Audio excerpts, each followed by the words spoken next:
Good morning. Welcome back to the channel. Guess what? Today we are not going to do anything to the build, minivan build, but rather the van itself. Alright? So I'm going to show you what I'm about to change out. I got to. It's been there for a while, but I finally got all the part I wanted. I ordered all the part online on Amazon. So, but right now I'm missing one thing, which is the belt. But let's check this out.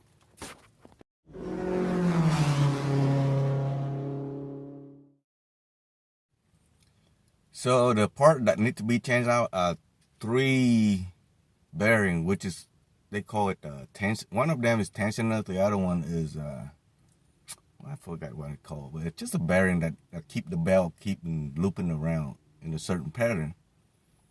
And you know, with vehicle that have 100,000 miles on it, more likely those bearings will wear out and start making noises. So I'm gonna start up the car and let you hear what it sounds like. By the way, this is a 2008 Toyota Sienna. All right. All right. So normally it will, when you first start it in the morning, see that one there, 1, 2, 2, 3. Those are the 3 pulley that this bearing. Eventually, over 100,000 miles, it will wear out.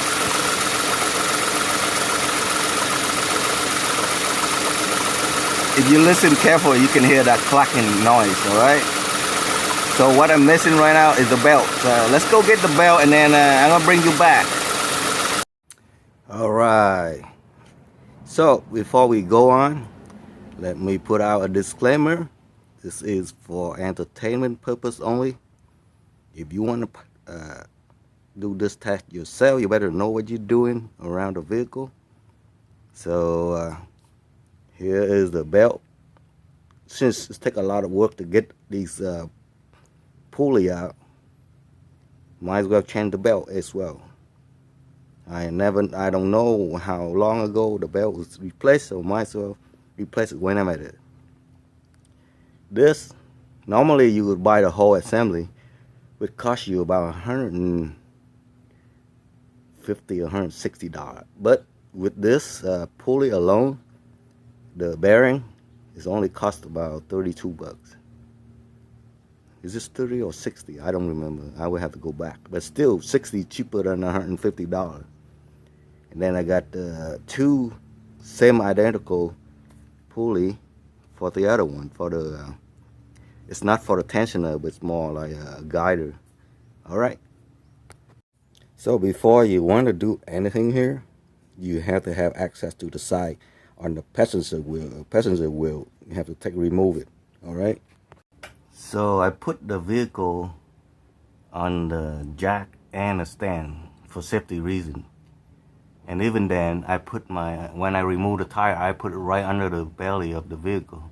Just in case, if these 2 fail, you still have another one to catch a fall. All right? So you're gonna have to remove this cover plate. It holds in by two bolt, which is number 10, I think.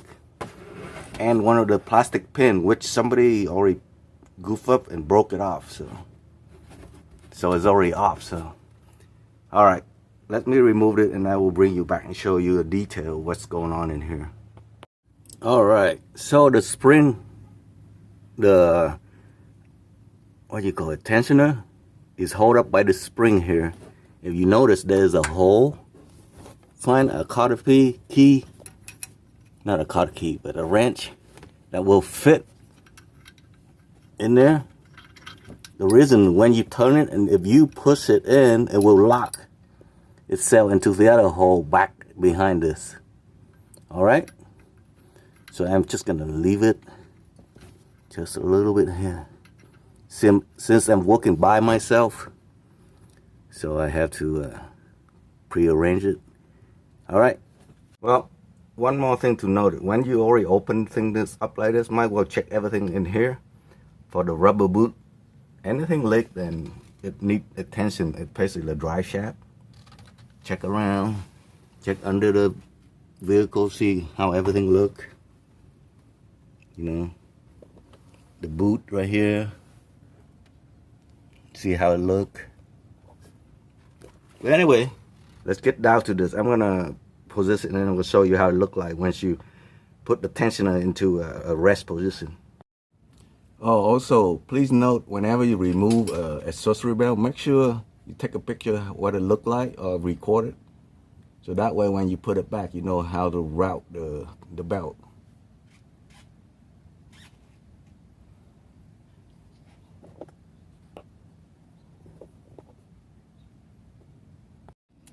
So it was kind of hard to try to show you how to do it, and then with just me, what I did is I just turn this way.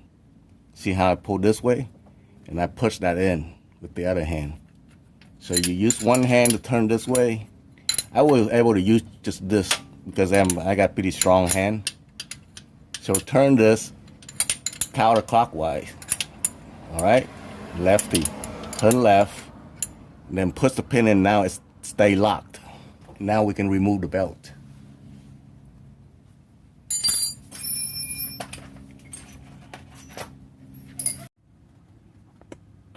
Okay, so it should be able to slide this out of here from the pulley easily.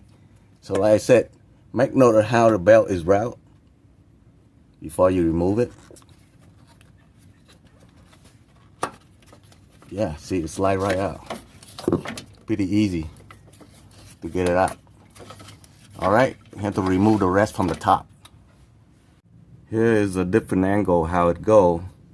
Before you remove it out, make sure how it'll go. See, it's looping up and around over. Then we're gonna take a look what it look like from the top. All right.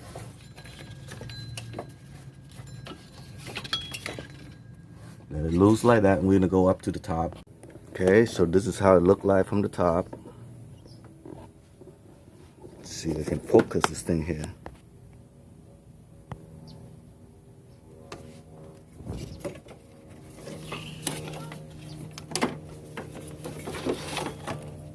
And if you can't find there should be a schematic of what it look like somewhere on the vehicle, but it doesn't, then search online, you should be able to find it.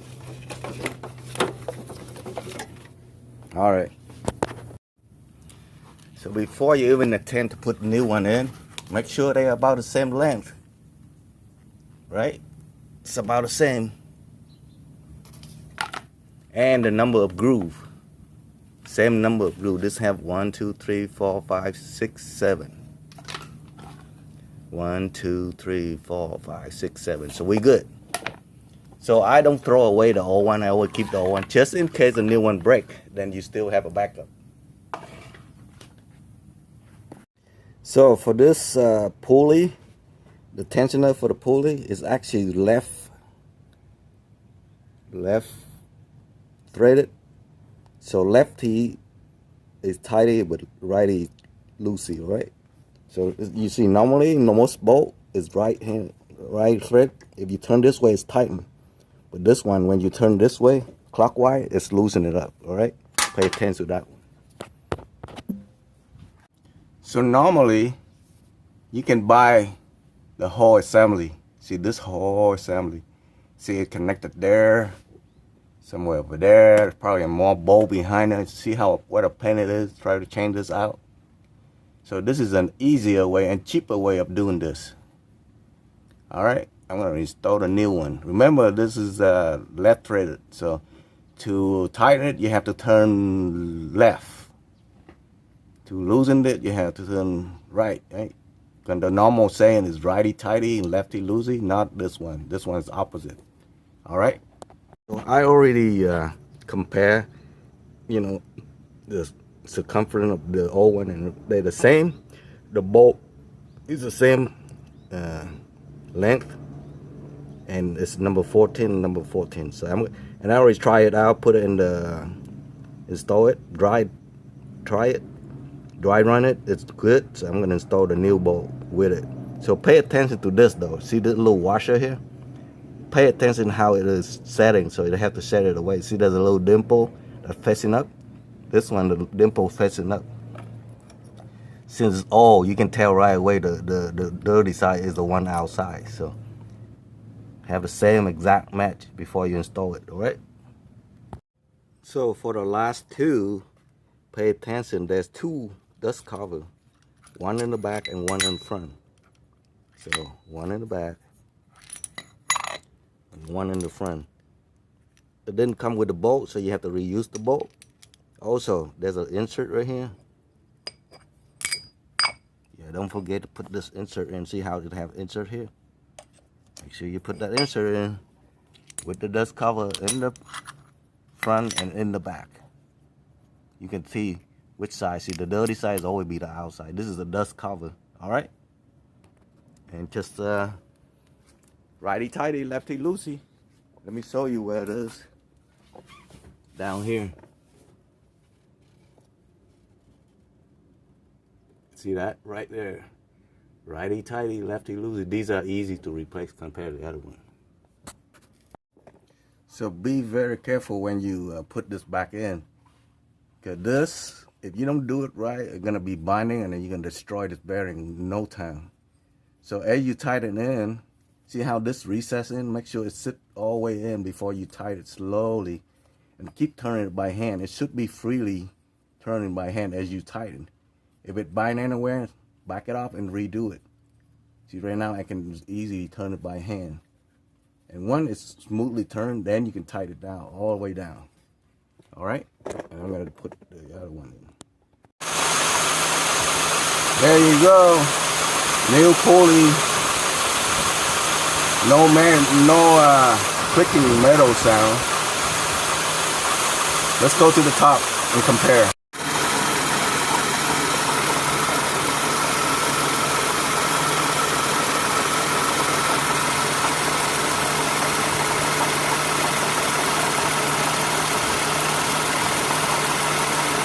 If you hear the ticking sound, it's from the engine. But there's no...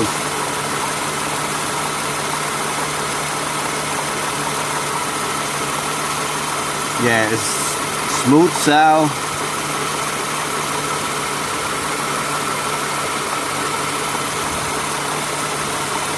So when you replace the bell, start up, but don't let the engine run. Just click a little bit. Then turn it off, click a little bit, turn it up, make sure that the belt line up before you actually left it running. Gotta make sure all the grooves, you know, like these stuff have grooves. Down there, they have grooves. Make sure they fit in. See that right there? There's a lot of grooves. Make sure that the belt sit in the groove. There's a little bit up here, this area here, make sure it's in the groove. Also on the bottom there's that one there. Not sure you can see it. See that small groove down there. Make sure everything's lining up before you run everything. Just run your finger over it. It should be in between the two grooves. Just put the cover back, 1, 2, and then 3 if you still have it. If not, that's fine. And then put the wheel back on, jack up the vehicle, take everything out, and make sure you put the wheel in before you lower it down. All right. So about a little bit over 2 hours because I'm filming and doing the job at the same time. So actually, if I'm just gonna do the job by itself, it'll probably take about an hour and a half. So so in summary, if you can change your own oil, you can do this job easily with just a few simple tools. Of course, you gotta have some muscle like me, okay? No, I'm kidding.